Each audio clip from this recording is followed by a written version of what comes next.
ഭീകരവാദത്തിനെതിരായ നിലപാട് വിശദീകരിക്കാൻ വിദേശ രാജ്യങ്ങൾ സന്ദർശിക്കുന്ന സർവകക്ഷി സംഘത്തിനായി കോൺഗ്രസ് കൈമാറിയ പട്ടികയിൽ ശശി തരൂറില്ല. ആനന്ദ് ശർമ്മ ഉൾപ്പെടെ 4 പേരുടെ പട്ടിക നേരിട്ട് നൽകിയത് രാഹുൽ ഗാന്ധി. ദേശതാൽപര്യം മുഖ്യമെന്നും സർക്കാർ ക്ഷണം ബഹുമതിയെന്നും ശശി തരൂർ.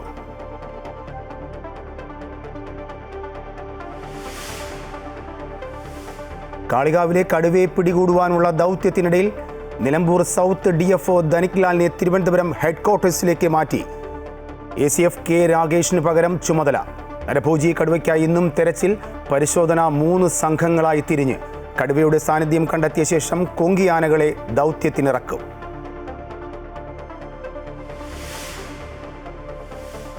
മുൻ MLA പ്രദീപ് കുമാർ മുഖ്യമന്ത്രിയുടെ പ്രൈവറ്റ് സെക്രട്ടറി. നിയമനം KK രാഗേഷ് കണ്ണൂർ ജില്ലാ സെക്രട്ടറിയായ ഒഴിവിൽ. പാർട്ടി ഏൽപ്പിച്ച ചുമതല നന്നായി ചെയ്യാൻ ശ്രമിക്കുമെന്ന് പ്രദീപ് കുമാർ.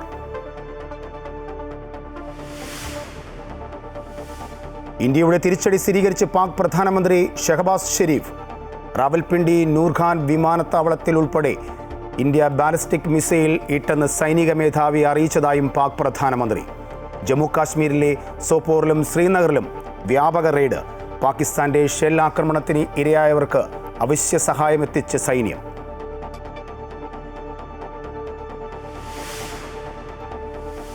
തിരുവനന്തപുരം വഞ്ചൂരിൽ ജൂനിയർ അഭിഭാഷകയെ ക്രൂരമായി മർദ്ദിച്ച കേസിൽ റിമാൻഡിലുള്ള സീനിയർ അഭിഭാഷകൻ ബെയ്ലിൻ ദാസിന്റെ ജാമ്യഹർജി അല്പസമയത്തിനകം പരിഗണിക്കും. ജൂനിയർ അഭിഭാഷകർ തമ്മിലുള്ള പ്രശ്നത്തിലേക്ക് തന്നെ വലിച്ചിഴച്ചുവെന്ന് ബെയ്ലിൻ ദാസ്. ജാമ്യം നൽകിയാൽ പ്രതി പ്രധാന സാക്ഷികളെ സ്വാധീനിക്കുമെന്നും നീതി നിഷേധമാകുമെന്നും പ്രോസിക്യൂഷൻ.